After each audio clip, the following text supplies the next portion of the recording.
neza abakunzi bacu abakunzi badahema kudukurikirana gatanu kuri gatanu natwe ntitwaratunguje kubagezaho amakuru y'imikino uko bukeye nuko bwije updates nizo tuzazanira buri munsi tubasuhuza tubifuriza igitondo cyiza turaza guhera ku ngingo z'ingenzi zikurikira turaza kwibanda cyane ku makuru ya EPL shampiyona mwese mukunda shampiyona y'Abongereza igeze ku munsi wa nyuma abantu benshi baba bashaka kumva icyo abatoza abafana batangaza kuri iyi sezo igiye kurangira turaza kuvuga ku mikino yabaye kuri uyu wa gatandatu ndetse no ku cyumweru aho abafana benshi batangaza ko ikipe zabo ziri kwitwara neza zigeze ku mikino iya nyuma turaza kwibanda ku mikino yari itegerejwe na benshi umukino wa Manchester United ndetse n'ikipe ya Arsenal Old Trafford aho benshi mu mitwe yabo bari biteze ko ikipe ya Arsenal iribuze gutsinda ikipe ya Manchester United ibitego byinshi ariko ntabwo ariko byagenze umukino waje kurangira ari igitego kimwe rukombi ku ruhande rw'ikipe ya Arsenal iza kubona amanota atatu turaza kandi kubanzira za ku mukino wabaye ku wa gatandatu ikipe ya Manchester City yakirwa Craven Cottage n'ikipe ya Fulham umukino waje kurangira ari ibitego byose bine ku busa turaza kandi kwerekeza mu makuru avugwa ikipe ya Chelsea nyuma y'igaruka rya kapiteni wabo rutahizamu El Maestro James batangaza ko ikipe ya Chelsea yavuze byinshi muri iyi sezo nyuma y'umukino wahuje ikipe ya Nottingham Forest ndetse n'ikipe ya Chelsea garagaza ko ikipe yabo iri kwisubiranya n'umuye yari ifite imvune nyinshi muri iyi sezo turaza kandi kwerekeza mu makuru ari kunyura ku mbuga nkoranyambaga menshi abafana batangaza ko ikipe ya Manchester United stade yabo igomba kuvugururwa turaza kandi kwerekeza nyuma stade ya France muri Espagne n'ibyishimo ku bakunzi b'ikipe ya Real de Madrid aho batangaza ko nyuma yo gutwara shampiyona ubu abahanze amaso ni finale ya UEFA Champions League muri studio nk'abandi kumwe na mugenzi wanjye tubanire ku bindi igitondo cyiza kuri mwese mwize gute ndi inzobe kabisa nk'uko mubibona ni mugenzi wanjye turi kumwe muri studio tugiye kubagezaho amakuru weekend yawe yagenze gute weekend yakomeje gutungurana amasengesho y'abafana ba Arsenal ngaho yahombye ubundi yagenze neza cyane nanjye ku ruhande rwanjye weekend ubwo twabonye akazuba ahantu hose ibintu ndabona ari sawa abana bakubwira ko imvura yari barembeje ariko cyumweru ndagira kirashize ubu ngubu imvura nkaho yashize ibintu ni sawa iyo mvura ni nkaho yajanye igikombe cya Arsenal yo muri Kenya abantu bari biteze igikombe ariko fana Arsenal bihangana imvura ni nkaho yakiye batangaza ko Arsenal rwose no muri weekend imvura yarabakoroze Old Trafford ubuze yabaye Manchester nikawa wundi wo kuri Noah ku bwana kabisa aho bagaragaza ko iriya mvura yakoze akantu kabisa ubona ko abafana b'ikipe Arsenal batari babyiteze cyane urabona ubundi iriya mvura niyo yafashije abafana ba Man n'ikipe ya Man kudatsindwa cyane kubera kuko biragaragara kuko bari basanzwe banyagirwa ariko Arsenal ntibari bamenyereye imvura bisubireho abantu ba Man bisubireho nta kwisubiraho abafana bagutangariza ko ikipe yabo ahubwo ni nkaho batsinze bigaragaza ko iriya mvura ituma ni nk'umukinnyi wa 12 bari bafite muri kiriya kibuga ariko ivyo Cristiano yasize avuze ndabona biri kugaragara ko ari ukuri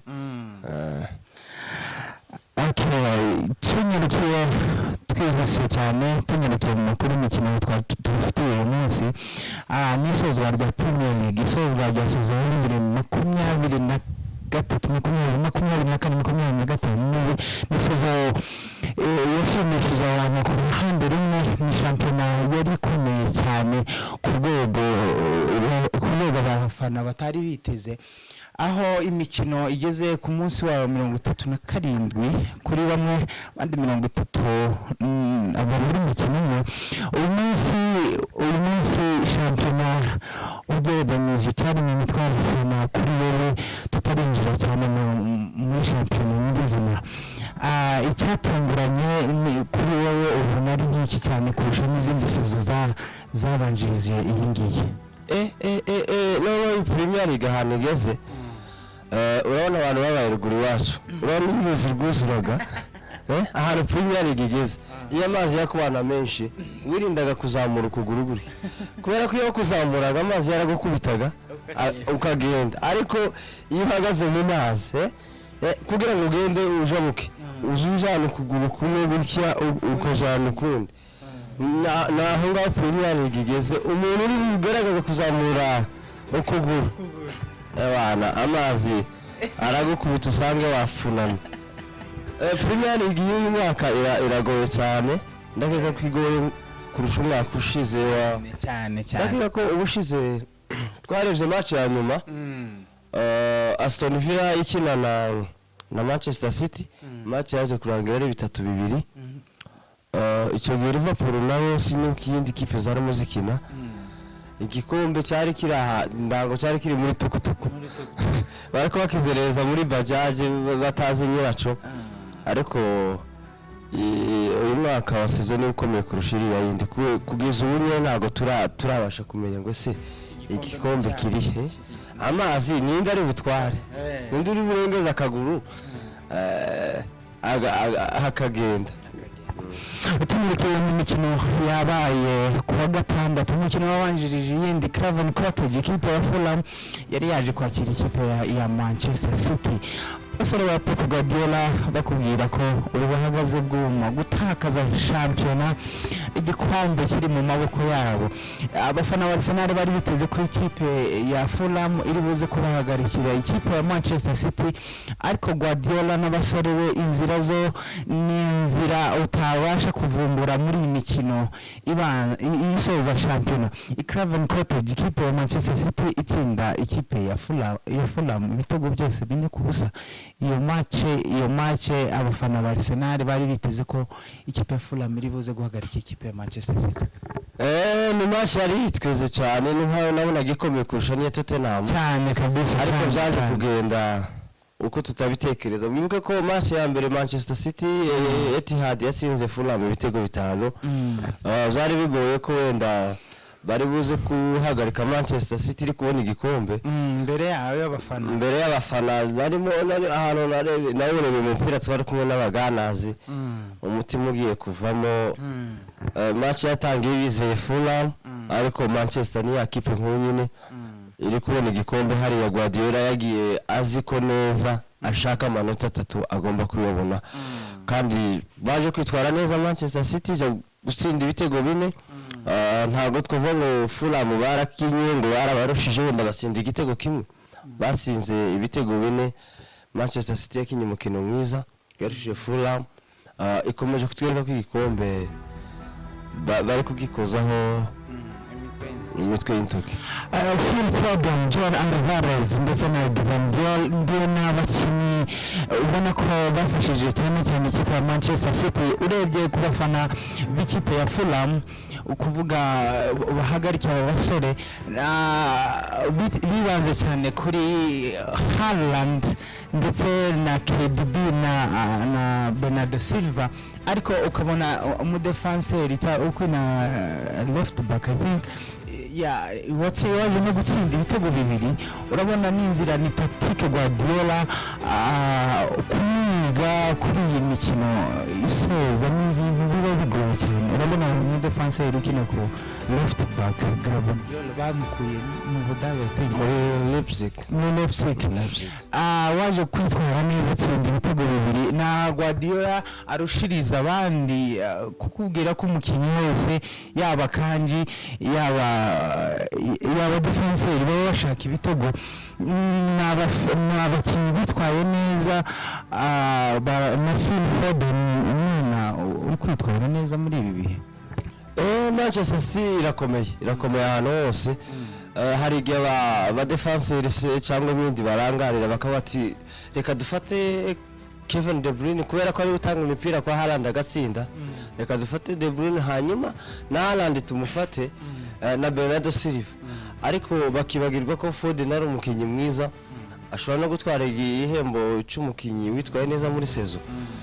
Nuko ngo Manchester City bo bagenda umuntu yumva ko wese agomba gutsinda, ntabwo bategeye kuri Haaland wenyine, baba bazi ko Haaland bishobora kwanga wenda bakamufatisha nk'abakinnyi babiri. Mbese bafite kwa kwizera kwiyaminiya ko buri muntu wese agomba gutsinda. Ni nacyo kintu cyafashe Manchester City cyane, kumva ko umudefanseri yatsinze ibitego bibiri hari abataka kandi bararangije match. Urumva ni ikipe nziza igerageza kurema uburyo ahantu hose igitego strategy, kandi strategy ndabona ko izi match zisigaye ni bine buri match bazakubita bine. Urebye no muri classement general nyine ibitego ikipe ya Arsenal ubundi irusha ikipe ya Man City ibitego bine byonyine ko abafana ba Arsenal bakubwira ko Man City yanganya bakanganya amanota, icyizere gisigariyeho ni ibitego baba barushanwa. Ariko urebye muri imikino nk'itatu ishize ikipe ya Man City iri gutsinda munsi y'ibitego bitatu ni Man City igaragara ko barutazamu babo bari maso bavuga ko izamu n'igikombe ubu nibyo turi kwibandaho cyane kurusha ibindi bintu biri kugaragara muri Premier League. Guardiola babizi ko neza ko arabari kwa Tottenham uyu munsi Watch Hatley ikipe ya Tottenham Hotspur iri buze kwakira Man City. Ashobora kuba ati kubera ko turi buje kwa Tottenham bashobora kubamerera nabi bakanganya, nuko ngo icyo bifuza cyane ni ukugira ngo banganye ibitego cyangwa se barusha Arsenal ibitego mu gihe banganyije amanota bareba ibitego. Rero nayo mpamvu uri kubona bagenda ku mukino bagakoresha imbaraga zabo zose kubera ko barabizi ko bashobora gusitara gusa buke igikombe kaba kiragiye. Hano no gukora ikosa rimwe gusa iki gikombe kikagenda, ariko cyane uganiriye n'abafana ndetse n'abatoza ngo batangaza bakubwira ko ikipe ya Manchester City ubu ngubu amahirwe ari gukomeza kuzamuka nyuma yo kubona amanota 3 Craven Cottage, kubera ko n'uyu munsi bafite umukino w'ikirarane aho ikipe ya Man City iri buze gukina n'ikipe ya Tottenham Hotspur baba bayisanze mu rugo, aho ikipe ya Tottenham Hotspur muri weekend yaje kubona amanota 3 itari iherutse mu mikino nk'itatu ishize, aho yari imaze gutsindwa imikino nk'itatu cyangwa ine, aho ku munsi wo kuwa gatandatu yaje nayo kubona amanota 3. Wabwira iki kwa abafana kuri iyi match y'injoro ikipe ya Tottenham na Man City twitega umukino umeze gute? Abakunzi ba Arsenal kwizera Tottenham kwibafatira Manchester City ningo kwizera gisegete ko azodukiriza umurenga. Tottenham ninga ko akunda umuntu ari kuvumesha ikintu gifumuse agashika muri rwo amazi yose yarangiye. Ni umukino nabonye Kai Havertz yavuze ngo rijoro ngo arabara umufana ngo wa Tottenham. Kugeza ubu n'ubu abafana ba Arsenal bose ngo barikingiranye ngo bari mu cyumba cy'amasengesho ngo bari gusengera Tottenham, gusengera Spurs ngo ize guhagarika ikipe ya Manchester City iri joro. Ariko abakinnyi ba Man City bakubwira ko kufa kupona, yani ishyamba bararyinjiraho intwaro zabo zose bazimanuye bameze neza cyane. Mwitozo bakubwira ko mu cyumweru kimwe imikino 3 ni ibintu bigoye, ariko kuri Pep Guardiola kubwira ko igikombe cya kane rwose gishaka. Arsenal ubundi Arsenal ndi kubona ko zubabara uyu mwaka kurusha umwaka ushize. Iyi match ya nijoro ni match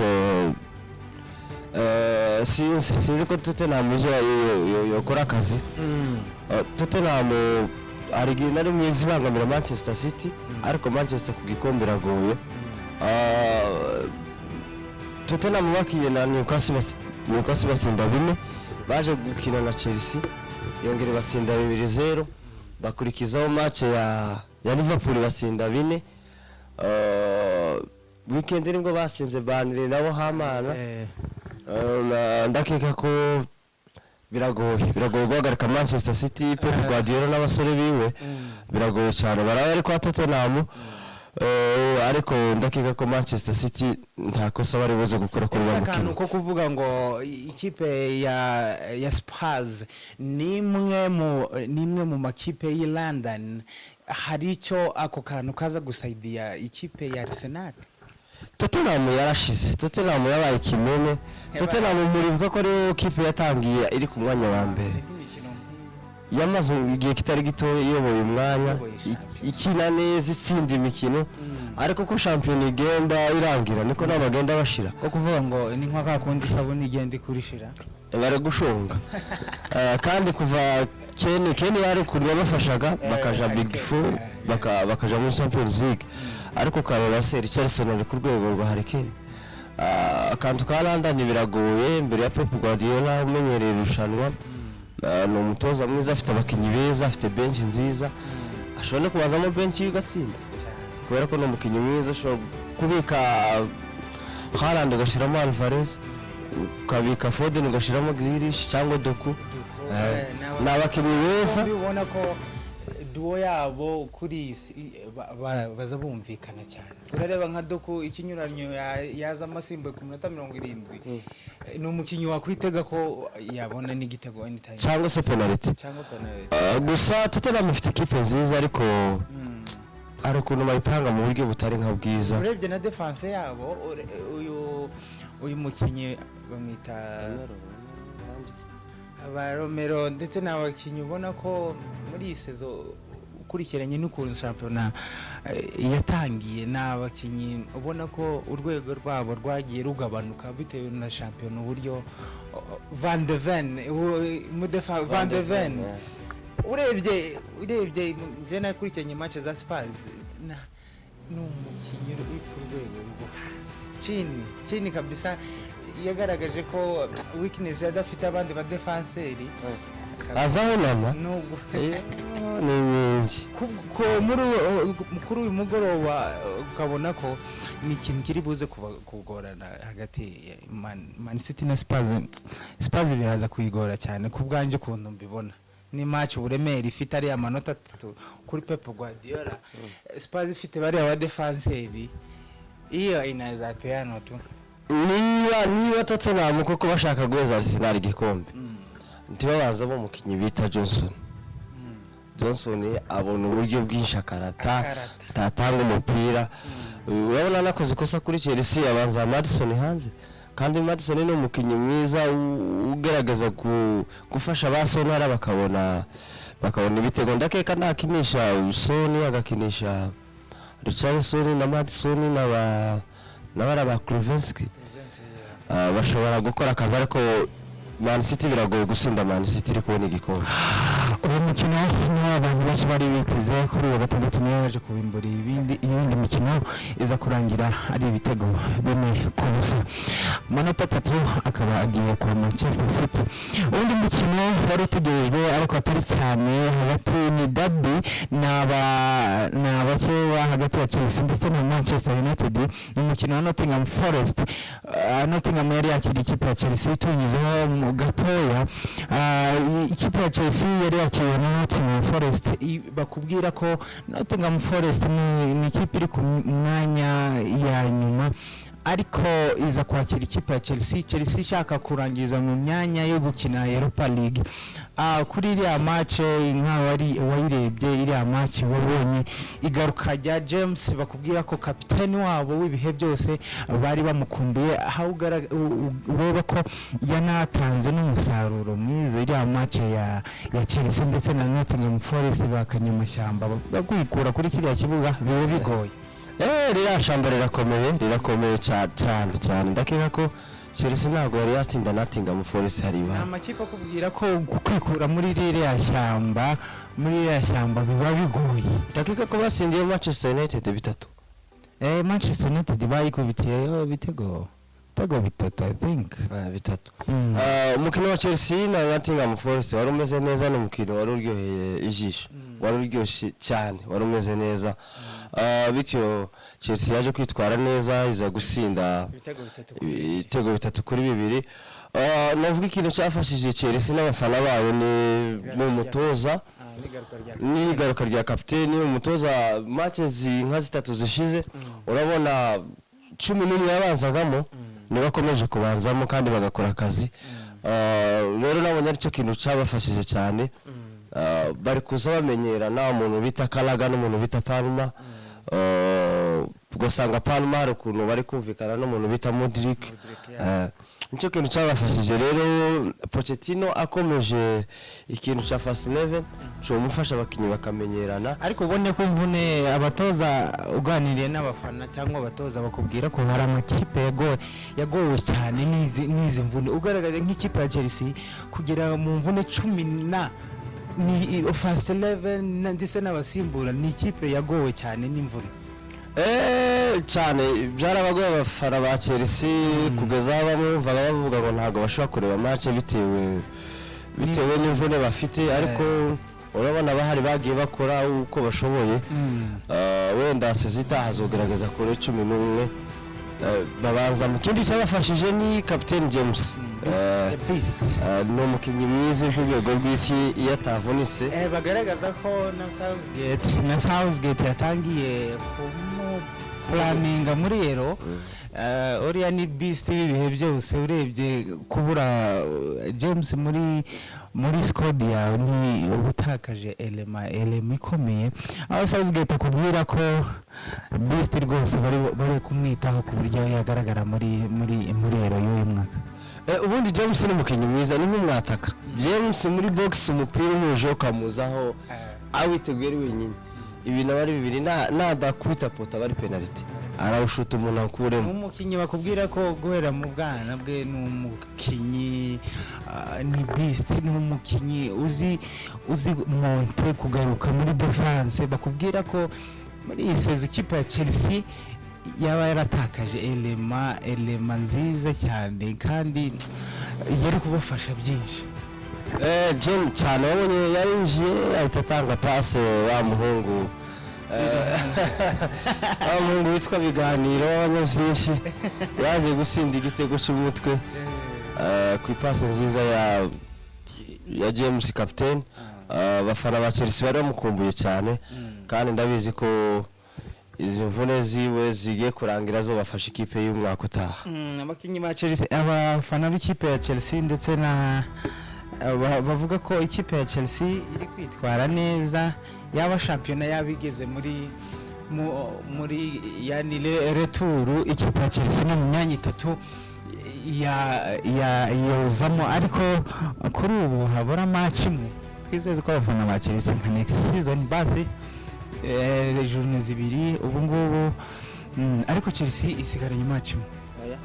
Ejo barakina na Brighton ku cyumweru barangize na Bournemouth. Twerekeje mu yindi mikino yaretegerejwe n'abakunzi benshi ba ruhago. Ni umukino wahuje ikipe ya Manchester United Old Trafford yari yaje kwakira ikipe ya The Gunners. Match yabaye ku saa 12:30. Abafana ndetse n'abatoza abakubwira ko iriya match uko bari bayiteze atari ko bayibonye. Imvura yarabafashije. Niho yanyuze yarabaye muri Kenya.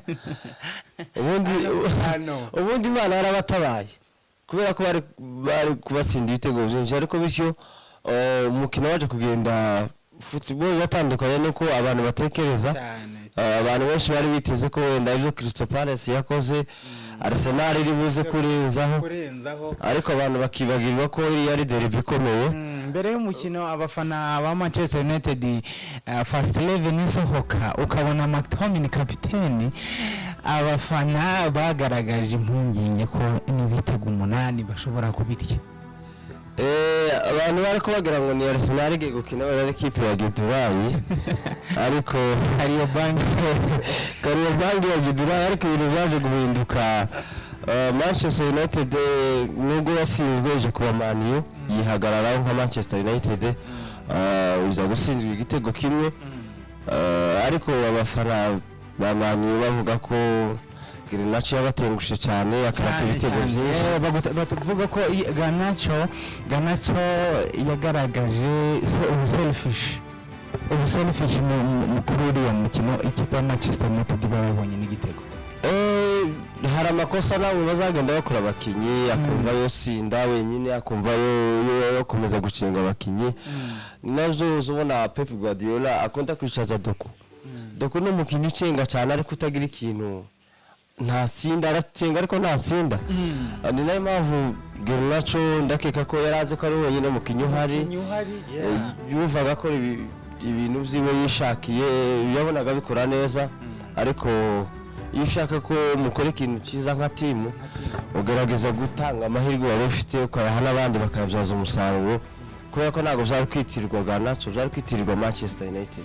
Ese ibura rya Fernandes ndetse na Rashford muri iriya kipe wowe uko warebye uriya mukino kuvuga ko abo bakinnyi badahari ishusho wabonaga match itaratangira wabonaga iriya match iribuze kugenda gute nabivuze ngo nawe yera napfuka isohoka mutawa Arsenal kinye n'ikipe ya Gidurayi irabakubita ibitego 5 cyangwa 6 nari nzi ko iriya match muri busindwe abantu bamani bari busindwe ibitego byinshi cyane ariko baza kwihagarara. Manchester United gisigora Arsenal ndakeka ko mu mikino 16 ishize Old Trafford bari batsinze umukinyi wa Arsenal urumva ni derby ubundi hari ikipe iba muhibe bibi ariko ihuye n'ikipe derby ubona ibintu ko bihinduka. Ikigaragara cyo abafana ndetse n'abatoza bakubwira ko Arsenal yagaragaje ikintu cy'ubwoba kuri kiriya kibuga ugereranyije na Scotland yari ifite. Ikipe ya Arsenal yagaragaje ubwoba bwo kwataka bavuga ko Manchester kuri kiriya kibuga urebye no mu minota ya nyuma n'igice cya kabiri Manchester yagaragaje ko baje bashirutse ubwoba ari ukwataka noneho apana bya bindi ngo tudefande ngo batadutsinda bya bitego byinshi ukabona ko ikipe ya Arsenal kuri kiriya kibuga ni nkaho baje bafite iki akantu k'ubwoba bikadushaka igitego kimwe n'utu tugaruka inyuma. Wagabonaga ko ba William Saliba ukurikiranye na match zashize z'ubushize habe iriya defense ya Arsenal bakinaga bataka bose ariko kuri iriya match bagaragaje ko cyane bari gukina muri surface yabo aho bonaga nka kapiteni Odegaard ntabwo yagaragaje wa mukino wayo twari nka match bakinye nka Chelsea speed bari bafite wabonaga na Stamford Bridge cyangwa Emirates n'abakinnyi ku rwego iriya match ya Ninga yabagaragaje poor performance niko nabyita.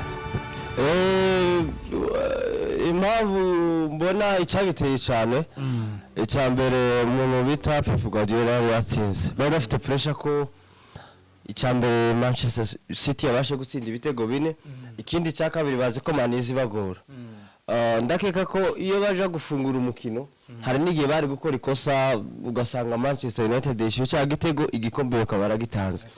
Rero bari bafite ubwo bwo kuvuga ngo turafungura contre attaque ya Garnacho n'umuntu ufite speed ushobora kwiruka nk'hariya akagusinda cyangwa ukamukorera penalty reka bari bayikosa nayo mpamvu bari kubona bagaragaza gukina ariko basubira inyuma kugira ngo babashe kudefend igitego batsinze batabasha kucyishura batabasha gutakaza amanota 3 igikombe kaba kiragiye. Ku ruhande rw'ikipe ya Arsenal igitego cyaje gutsindwa na Trossard, bakubwira ko Trossard mu bihe byiwe umukinnyi muri sezo waje gufasha Arsenal cyane aho tuvuze ku rundi ruhande iriya match wabonaga ko ni umukinnyi utari uhari cyane. Bukayo Saka ndakeka ko ararusha nawe yakinye match nyinshi Premier League ndakeka ko ntamusimbura agira n'umukinnyi ukina match zose yakinye Champions League yakinye Carabao yakinye Champions League n'umukinnyi baramunaniza rero batitoza ngo babashe kumushakira umusimbura noneho yavunitse biba bibi cyane aho yagaragaje ko yanavuye no mu kibuga atameze neza ku ikosa yarakorewe na Amrabat. Sofiane Amrabat ni umukinnyi ubona ko Saka yari yarushe cyane performance ugaragaje ni cya kindi Guardiola bakubwira ko Guardiola ni umukinnyi ni umutoza uzi agaciro k'umukinnyi aba afite gukuramo Grealish akazanamo Duku kurundi agakuramo Haaland akazana Alvarez n'abakinyi buri wese wabanzamo umwe ashobora gukora impinduka naho nka Mikel Arteta urakuramo Saka urashiramo undi ni naco kibazo kiri mu kugora Arsenal cyane ukuyemo Saka ushiremo undi usibye Martinelli na Odegaard niwo mbona bafite umwanya mwiza bakorana uwo banzamo wese mbona ari mwiza kurushaho ndakeka ko Martinelli yabanje hanze iriya match ariko Trossard yabanje maratsinda ni nayo mpamvu Guardiola arusha amakipe menshi mu Bwongereza ukuyemo ushizemo ubona nta kinyuranye kirimo ni navyo Arsenal bagomba kwita bakita umusimbura wa Bukayo Saka bagashaka n'umwataka mwiza kubera ko Havertz nawe kukinisha Havertz nawe kukinisha ariko Arsenal bashaka umwataka kuri kugwa bwiza rwa Arsenal. Havertz ni mwiza ariko kandi bashatse bafite Gabriel Jesus ahubwo sinibaza impamvu bicaza Nketiah muri iyi sezo bigaragara ko agatebe kamubonye cyane aho Nketiah bamushiragamo muri ya minota bavuga ko Arsenal yatsinze ibitego 5 Arsenal yatsinze ibitego 4 ukabona nibwo Mikel Arteta ashizemo Nketiah ugaragaje ko Nketiah muri iyi sezo yagaragaye imikino mike yishoboka cyane. Tumurikiye ku yindi mikino yabaye n'imikino yabaye ikipe ya Jurgen Klopp Liverpool yari yakiriwe Villa Park n'ikipe ya Aston Villa. Ikipe ya Liverpool niyo itazi byayibayeho aho banganyije n'ikipe ya Aston Villa iyi match iryoshye cyane. Yasubiye inyuma ni mukaroti wasubiye inyuma muri Bibiliya bari Liverpool bose gusubira inyuma niko kwarara bakubise nk'amahene kagukibizi Jurgen Klopp nyuma yo kuvuga ko asezeye ari guseza ari imikino yiwe ya nyuma mu ikipe ya Liverpool bari kumusezera kabisa ari kurangiza nabi muri sezo aho ubona ko modu y'igikombe kuva ivamo ntibaragaragaza ya performance yabo ya Liverpool mu cyagiye bari biteze ko igikombe. Abasore ba Jurgen Klopp bagaragaje match nziza yego ntitwavuga ko bakinye nabi ariko gutsinda ibitego 3 bakaturuka inyuma bakabyishura bigaragaza ko yego ntibirya turangize shampiyona turangize imikino ariko mood yarashize. Ndakeka ko Liverpool yari ku igikombe ahantu habiri takaza kwa Crystal Palace basinda igitego kimwe Anfield kongera ikanganya na Manchester United bitego 2-2 niho bari bafite amahirwe no bari bayoboye umwanya bari bageze amahirwe Arsenal bashe gutakaza bayobora table ariko baza kugira amahirwe make bashe gutakaza izo match ni naho naho byatangiye biva Everton nayo iza kubatsinda ni ukuvuga ngo ya modi y'igikombe yahise irangira ariko iriya match yari iryoheye ijisho yari imeze neza ariko baje kurangara nabo ngo kurangara bari batsinze ibitego 3-1 baza kurangara bashyiramo icya kabiri bashyiramo icya gatatu match ije kurangira ari ibitego 3-3 ubona ko Liverpool bararangije season nabi yego Klopp barasezeye ariko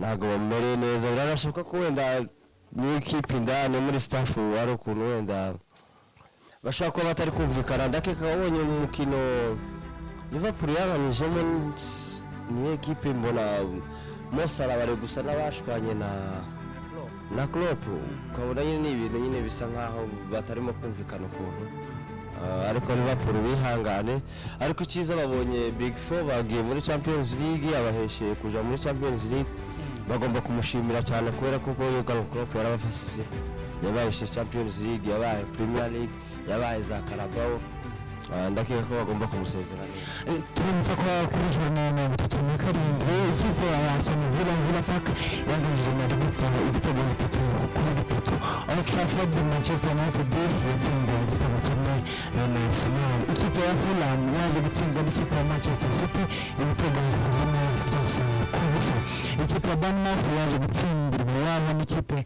ya Brentford ibitego 2-1 ikipe ya Everton Goodison Park yaje gutsinda ikipe ya Sheffield United igitego kimwe kubusa Newcastle iza kunganya na Brighton igitego kimwe kuri kimwe ikipe ya Tottenham Hotspur itsinda ikipe ya Burnley ibitego 2 byose kuri kimwe ikipe ya West Ham iza gutsinda Luton Town ibitego 3 kuri kimwe ikipe ya Wolves itsindwa na Crystal Palace ibitego 3 kuri kimwe ikipe ya Nottingham Forest iza gutsindwa na Chelsea ibitego 3 kuri 2 tunyarukiye mu yandi makuru twahiteguriye ikipe ya Real Madrid kwishimira igikombe cyabo batwaye muri sezo bakubwira ko abafana babo baryohewe n'iyi sezo nyuma y'abasore babo kwitwara neza nk'uko mwabibonye kuri social media abakinnyi ndetse n'abatoza ndetse na staff bose bishimira kiriya gikombe bitegura cyane umukino bafite ku itariki imwe wa UEFA Champions League n'abakinnyi bakubwira ko bari fit kabisa kubera ko nubwo shampiyona itarasozwa ariko bakubwira ko cyane icyo bafite target ni kiriya gikombe cya Champions League ese gutwara igikombe kuri Real Madrid biguha yifasho kuri uriya mukino wa UEFA Champions League ni iki wavuga mu magambo make Real Madrid n'abakinnyi beza afite umutoza mwiza bajanye shampiyona urumva baracyafite mudu y'igikombe baracyafite abakinnyi kaba Bellingham bataratwara Champions League bazokora cyane kuri finale kugira ngo bashe gutwara igikombe ngewe ndakeka ko kuba Madrid byonyine yarageze finale amahirwe menshi mbona bazogitwara kubera kuko kizoba kibaye ndango cya 15 urumva n'amateka akomeye cyane bifitiye umusaza nimba bari kurya mirambo ndabona ari gukanja ari sinzamenye kene bari gukanja n'agatabi kiwe ejo bundi nabonye ahantu twarebeye uriya mukino wa Bayern ari ikintu yameze niba ari kinini niba ari kitabona ari twari tubona match y'Abanyakenya baravuga ngo nakantu kamwongere ngo uriya muti ngo bashe kumera ngo Bayern iratashe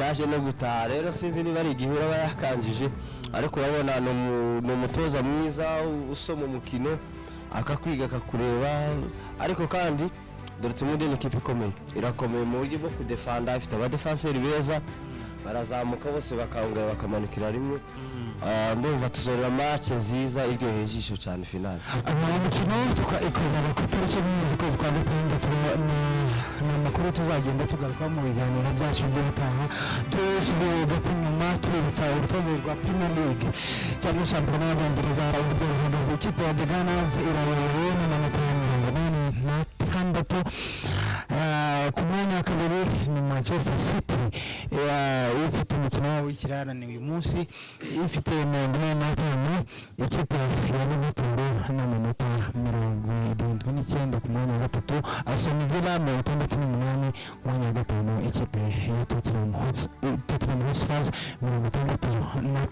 Tumurikiye mu yandi makuru ari kuvuga nyuma y'ikibuga n'ivugishwa ry'abakunzi ba football nyuma y'umukino wa Manchester United ndetse n'ikipe ya Arsenal, ahagaragaye ko inzu yabo batayikoze neza, aho umwuzure wagaragaye Old Trafford ninga zazo z'abafurero za ruguru. Manchester abantu bakomeje gusebya abafana babo n'ikipe. Wogira ngo ni Kiyambu neza, wogira ngo ni stade ya Kiyambu. abavuga ko n'inka twatuzi tw'abafurero tumwe twabaga ruguru, imvura yaragwaga ugasanga abana baricaye mu nzu. Ndakeka ko Cristiano yabashe kuvuga ko igihe yavuye aja muri Real, ava muri Real aja muri Juve, aragaruka yaza ngo ibi byose ze bateka toilette kwase zimeze niko yayisanze. Rero none bikubitiyeho na stade abakire bamanye n'imvura yagaragaye ko urebye no muri vestiaire ya Arsenal, aho Arsenal mu Rwanda ryo ahantu hagaragaye iyi piscine n'abakinnyi babanje koga biboye ko bagenda mu mpamvu batatsinze ibitego byinshi.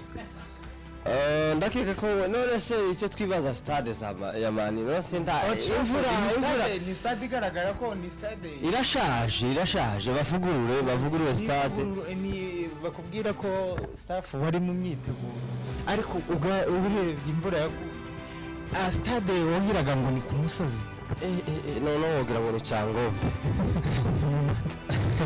wogira ni Cyangombe hano hirya ko bamaye imoto n'imvura yagaragaye nyinshi. By the way, kuma amazi menshi wabonagamo ko n'abasekirite barinda bagaragaye ko amazi yari yuzuye muri stade. Abafana bamwe batangiye gutahana match itararangiye kubera ubwo bwinshi bw'imvura. Abatoza ndetse bakubwira ko abantu bagaragaye ahubwo match ndibaza match bafite ejo ya Newcastle, nibaza match bafite Newcastle bazobasha kwikina se cyangwa bazoga. Ni technology bakubwira ko nta mpamvu n'abazungu, reka twitege kuri ya match y'ejo. N'amazi yagaragaye tubanyuriyemo muri match iri bubu uyu munsi. Aba n'abantu ni match bagomba kureba, ni match ya Spurs ndetse n'ikipe ya Manchester City. Ni finale bakubwira ko Man City irahita itsinze, irahita iyobora urutonde rwa shampiyona. Tutegereje Gorash izaba ku cyumweru. Gorash ni igihe match zose zibera icyarimwe ku cyumweru nibwo shampiyona n'imikino tuzagarukaho mu kiganiro cyacu cy'ubutaha. Ndagira ngo kuri uyu munsi ufite icyo gusa n'ikintu mbona amakosa azaba ku cyumweru ntabwo ari uyu munsi. Match ya Everton na Arsenal na match ya West Ham na Man City, ndi kubona izo match zibiri arimo hazovamo akabazo gakomeye. Naho ubundi turabashishikariza kureba match ya Tottenham na match ya Arsenal. Abafana ba Arsenal bose n'abakinnyi n'umutoza bari kureba iriya match uko biri kugenda, baze kureba ni match nziza. Wakitega kuri wababwira abafana, wababwira wa betting, shwa betting niki wabwira abafana koko shwa deal baze gushiraho Man City, bashira double chance gusinda cyangwa kunganya. Sawa, tubashimira abakunzi bacu twabanye muri iki kiganiro, tubirubutsa nyabona mukore subscribe kuri channel ndetse munashare kugira ngo ibintu dukora ndizera ko bibaryohera. Dukomeze dufatikanye muri iki kiganiro kuko ni mwebwe dufite, tuzaba tubabwira amakuru agezweho kandi yizewe, natwe mu dusapotingi mukore subscribe na share. tubone ko muri cyo nshimira mugenzi wanjye twabonye mu kiganiro cy'uyu munsi komeza ugira ibihe byiza nawe ukomeze mugire ibihe byiza murakoze cyane sawa ikiganiro naho ugaruka dushimira n'umukameramani wacu tubabwira ikiganiro naho ubutaha ciao ciao mwita Jaden bye bye